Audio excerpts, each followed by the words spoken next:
Tendría que hacer una pregunta, porque de alguna manera en los textos bíblicos encontramos, bueno, como que una tensión, y de hecho, no sé si la hayan vivido los primeros cristianos, entre pensar, bueno, si Dios está vivo, Dios cambia, pero a la vez tiene que ser inmutable, ¿no? Exactamente. O sea, fíjate que esto es muy, muy importante. La mayoría de los pensadores, que yo llamo pensadores que no terminaron la serie dialéctica adecuadamente, ¿qué es la serie dialéctica? Que no hicieron las preguntas pertinentes y no se detuvieron hasta donde era pertinente detenerse, que se detuvieron antes en las preguntas que fueron armadas. Entonces, estos pensadores, muchos de ellos, suponen que los antiguos eran retrasados mentales, papanatas, cosas. Eso sí. ¿Por qué te lo digo? Porque muchos de ellos creen que de verdad los antiguos no se daban cuenta cuando un texto contradecía a otro, y que les importaba un poquito y los dejaban juntos y seguían adelante. No se dan cuenta, no entienden, como Thomas Kuhn, en un libro muy bonito que tiene, que se llama La Atención Esencial.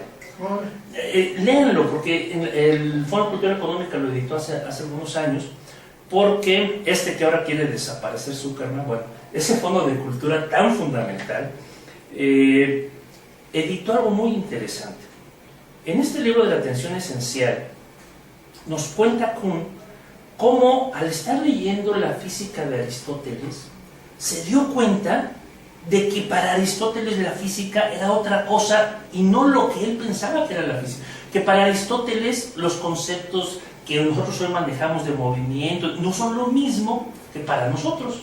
Y entonces dijo, caray, cuando caí en cuenta de cómo pensaban los griegos sobre esto, y en particular Aristóteles, muchos pasajes que yo creí que ya había entendido, cambiaron de sentido, y los que no entendía los pude entender.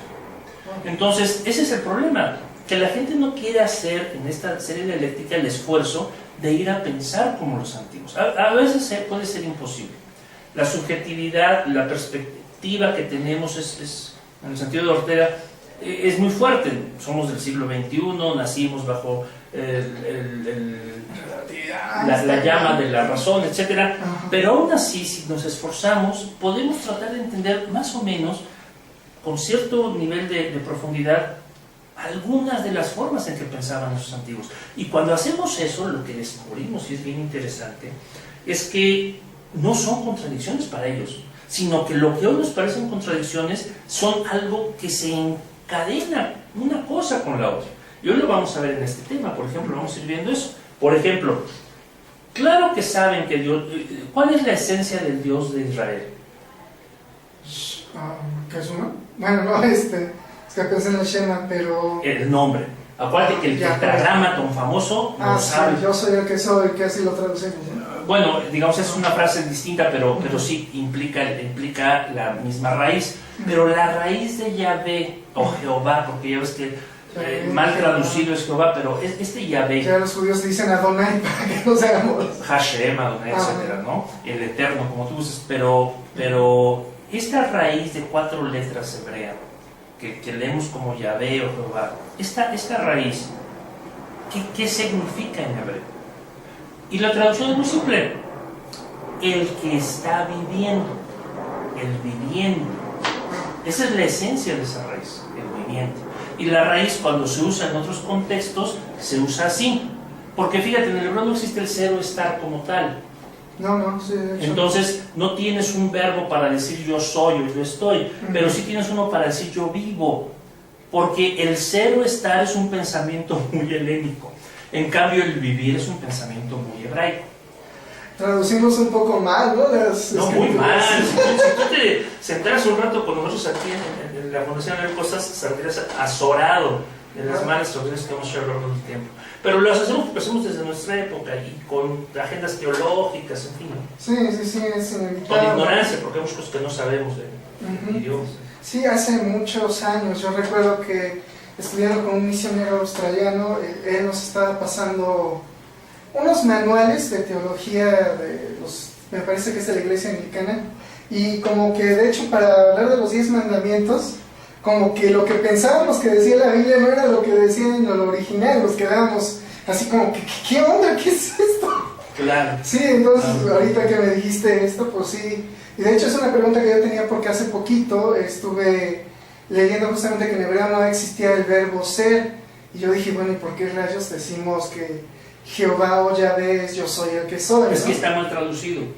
El viviente, entonces. Su nombre quiere decir eso, Ujú. el viviente.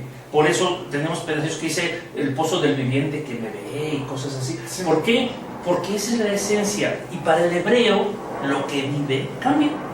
De hecho, si tú te pones a pensar un ratito en la realidad del mundo físico, ¿qué hay en el mundo físico dentro del tiempo que no cambia? Solo, bueno, las leyes, yo lo vería así. Porque las leyes lo que... Pero las leyes no cambian. están en el mundo físico, son conceptos. Sí, sí, ¿Qué hay en el mundo físico de las cosas, el cósico que dicen los filósofos? ¿Qué hay en el mundo físico que no cambia? Es que hasta los átomos cambian. Nos están desintegrando. Ajá.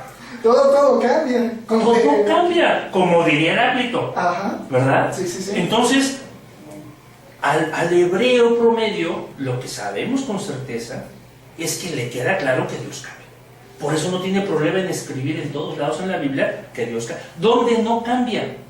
No cambia en su voluntad para su pueblo. No cambia en su deseo de hacerle el bien a Israel, pero es otra cosa. Vale. Como yo puedo decir, bueno, yo soy Raúl y me sigo desgastando, pero claro, alguien dirá, pero Dios no está en el tiempo. Por eso es que no cambia. Pero el hebreo no tiene ese concepto, porque de hecho la lengua hebrea no tiene tiempos, como los entendemos en los idiomas occidentales. No habría como pasado. No, lo que tiene son algo que llamamos estructuras, beanim, pero no tiene tiempos como tales. Al hebreo no le interesa cuándo se hizo una acción, sino le interesa si la acción se terminó o no se terminó y cómo se hizo, cómo se hace. Le interesan los resultados más, y si la acción ya acabó pero el resultado continúa o si no.